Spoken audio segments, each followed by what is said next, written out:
छोटू sound बहरी के YouTube channel में अपने सबक स्वागत है। अही चैनल के लाल बटन दबा कर सब्सक्राइब करूँ और घंटी के निशान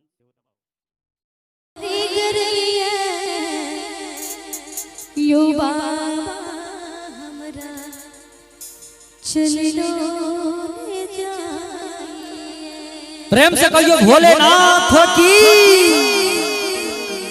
चलिलो ने जय बाबा बुललो ने जाइए चलिलो ने जय बाबा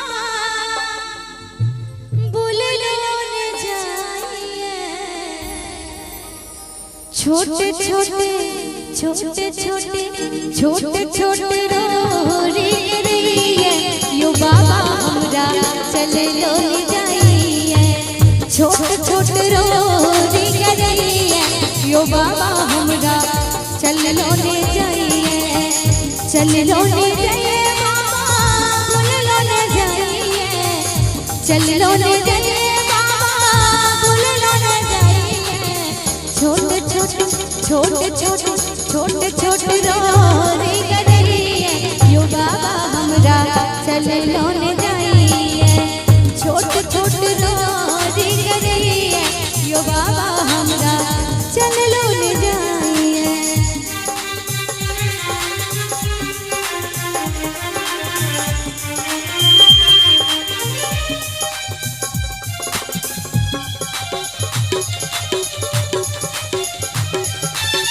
डोर लगइए देखी जंगल झाड़ी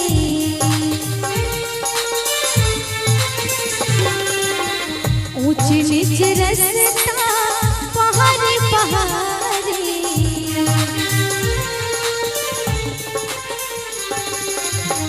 डोर लगइए देखी जंगल झाड़ी ऊंच नीच रास्ता पहाड़ी पहाड़ी डोर लगइए देखी जंगल झाड़ी ऊंच नीच रास्ता पहाड़ी पहाड़ी डोर लगइए देखी जंगल झाड़ी ऊंच नीच रास्ता पहाड़ी पहाड़ी डोर लगइए देखी जंगल झाड़ी ऊंच नीच रास्ता पहाड़ी पहाड़ी नाम तहार लगइए यो बाबा हमरा चलिलो ले जाइए छोट छोट रोरी करिए यो बाबा हमरा चलिलो ले जाइए यो बाबा हमरा चलिलो ले जाइए यो बाबा हमरा चलिलो ले जाइए यो बाबा